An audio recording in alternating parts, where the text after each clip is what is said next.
किसान साथियों राम राम। आशा करता हूं आप सब ठीक ठाक हो। साथियों, आज हम जिस विषय पर चर्चा करने वाले हैं वो विषय हर एक मनुष्य के लिए बहुत ही महत्वपूर्ण है।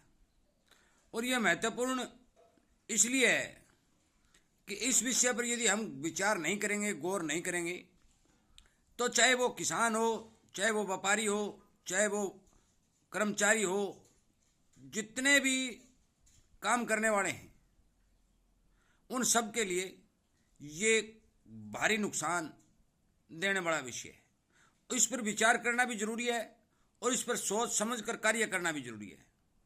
और इसी तरह के मुद्दे जो सामने आते हैं, मैं उन्हीं मुद्दों को लेकर आपको आगाह करता हूं और आपसे विनय निवेदन करता हूं कि आप इस तरह के मुद्दों को ज़्यादा से ज़्यादा शेयर करके हर एक किसान तक, हर एक मनुष्य तक पहुंचाने की कोशिश करें और सरकार तक भी इस तरह की जानकारी जो है पहुंचाने की कोशिश करें, ताकि समय रहते इस समस्या के ऊपर काबू पाया जा सके।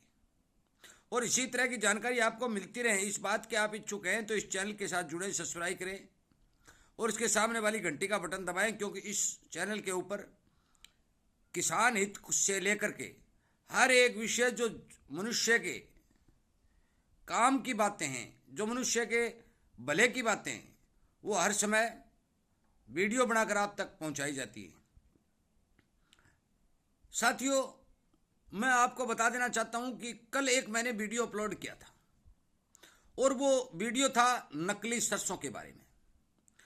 जिस इंसान ने नकली सरसों तैयार की है, उस सरसों के अंदर 42.64 लैब भी आई है। दाना का भी देखकर बता नहीं सकता कोई कि यह सरसों का दाना नहीं है, परंतु उसने जिप्सम के दाने को इतना सरसों के दाने के समान बना दिया, उस पर पॉलिश करके उसमें तेल की मात्रा भर के, कि बाजार के अंदर उस चीज का पता नहीं चले। इससे पहले चावल भी नकली आया था, जो प्लास्टिक के चावल के रूप में चावल में मिलावट करके बेचा जा रहा था।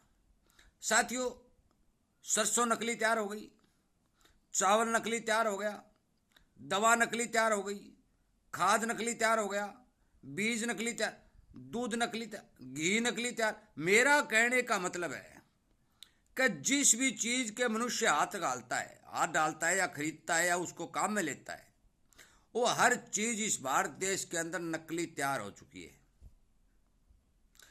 साथियों, जब अनाज को नकली तैयार किया जा सकता है और इतना बड़ा फ्रॉड करके पैसा कमाने की कोशिश की जा सकती है, तो दवा, खाद और बीज तो नकली तैयार करने में कोई ज्यादा दिक्कत ही नहीं आती।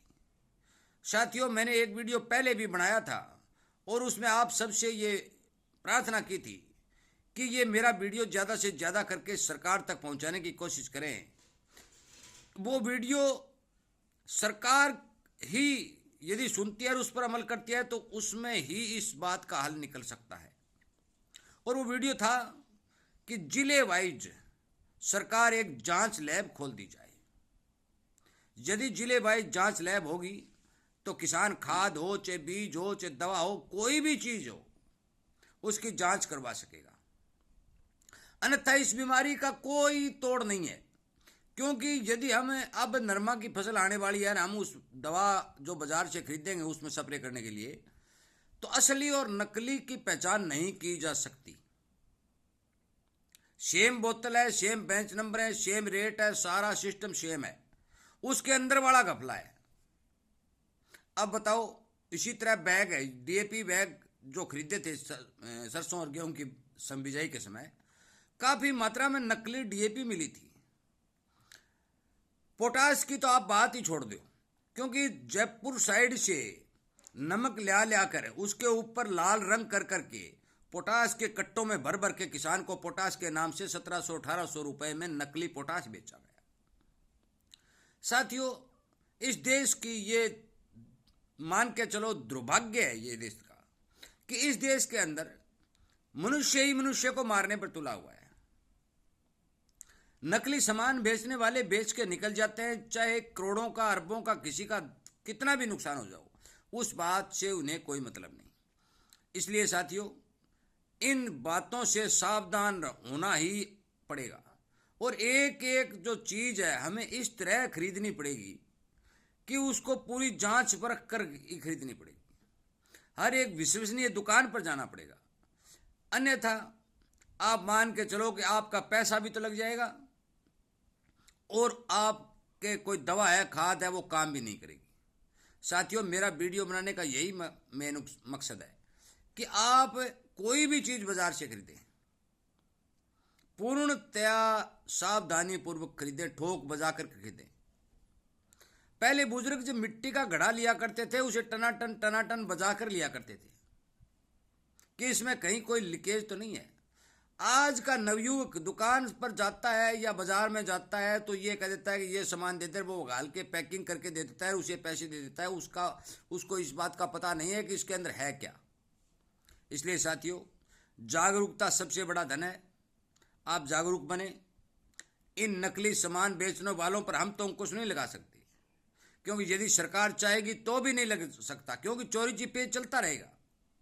परंतु यदि जांच लैब खोल दी जाएंगी तो फिर इसके ऊपर लगभग 70-80% तक जो है अंकुश लगाया जा सकता है।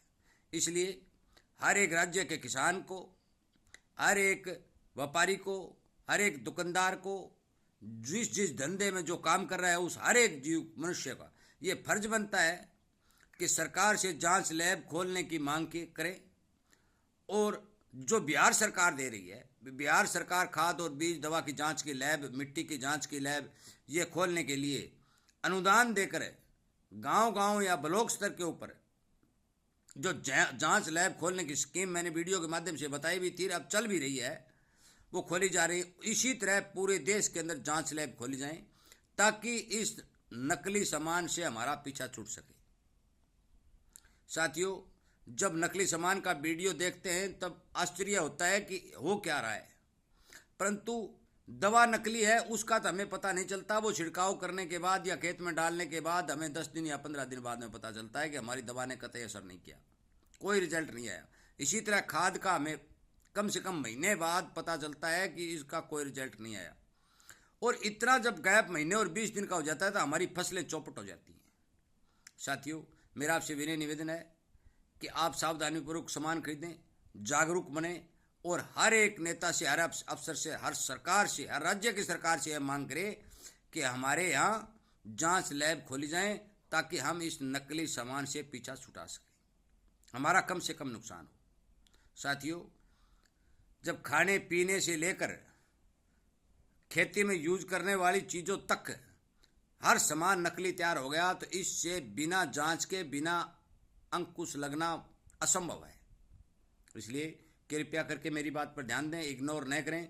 इसी तरह की जानकारी अपने हर दोस्त तक पहुंचाएं ताकि वो सावधान रहे, नुकसान में न आए और सचेत होकर सामान खरीदे ताकि उसका भी फसल है, चाहे पशु है, चाहे धन है, जो भी है वो सुरक्षित और ठीक ठाक रह सके। साथियों, वीडियो सुनने के लिए, चैनल को प्यार, लाइक और शेयर करने के लिए आपका बहुत बहुत धन्यवाद।